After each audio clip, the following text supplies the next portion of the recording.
Hi everyone, Pat Dougherty here with today's topic, identifying the opponent's weaknesses. This is a process that begins almost from the time you walk on the court. You start making some observations that you make assumptions about. You got to be careful a little bit on some of that because sometimes you can't always read the book by its cover, if you know what I mean. But in the warm-up, there's certain things that tell a story about you, and opponents can figure things out that are very telling about what your limitations are possibly in the match. Grips tell a story. Your footwork reflex movements tell a story. Your hitting stances tell a story. So there's a lot that can be looked at that you might not be paying attention to that can give you a soft indication or a solid indication, either way, of what they can and can't do well. So some of the things to look for is the second serve. Well, you might not be seeing that in the warm-up yet, but early on in the match when they're serving, is their second serve an opportunity for you to take control of the point? Is it something that you can be very offensive with? Do they seem to be trigger happy? Again, you're not going to know that in the warm-up probably just yet, but within the early stages of the match, if they seem to be looking to always end with going for a shot and trying to make a winner, they may be impulsive enough to want to pull the trigger early in the points. The best defense for that is a good defense, right? Don't try to beat them to the punch trying to go for winners before they get a chance to. What you're thinking here is, if I defend effectively and make them have to keep trying those shots, in the end of the day I should come out with the greater portion of those outcomes. Then they will hitting the great shot. Low shot tolerance, that has to do with the rally length. A lot of players are very itchy to get out of a point if they've hit it over the net 4 or 5 times. They'll maybe just pull the trigger on the next ball because they're just nervous about what might happen in the outcome. So we got to be able to build our own shot tolerance up. So if it's necessary to go 15 shots in a rally, we're comfortable doing that. And that's something you could be practicing at home if you get a chance to hit with your partner. Give yourself challenges, measurable challenges that encourage your consistency to grow and build up, okay? And if you know you can hit 100 times cross court in a forehand rally without making a mistake, you can count on yourself being able to do it 10 times in a match. Do they seem to be inconsistent? If so, I want to approach that by not being in a hurry to get out of the point. I can just work the point, the rally, until their consistency breaks down. How do they handle any variation are you throwing at them? You can test that in the warm-up. See how they handle your underspin slice, right? These go beyond the physical skills. Are they short-tempered? That will show it up fairly early in matches many times, and that can lead to opportunities for you as well. Think to yourself, what are some of the things that really set players off? What sets you off? Because you want to make sure that it's not a weakness in you that they're tapping into either. Some players don't like to wait. They're very impatient in their match play. They like to rush through point after point, and when you slow them down, that can even irritate them quite a bit. So these are some general things to pay attention to. Now, on a higher level, looking for the technical flaws, one thing you can look for in the warm-up, can you tell if the butt end of the racket is driving on both the forehand and backhand sides?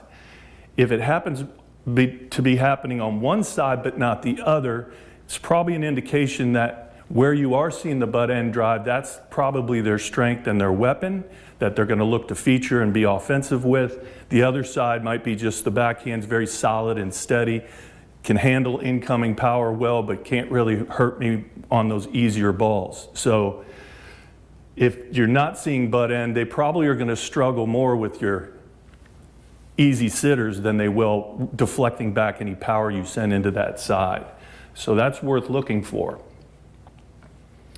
Again, this might not show up in the warm-up, but are you playing strictly a backcourt player? They like to stay in that geography back behind the baseline. If that's the case and you hit short balls and they race inside to play it and go back behind the baseline again, that's a strong indication they're a backcourt player, and that's where they prefer to stay. So that means your tactics of using their short court and forcing them to come in might be a strong play for you.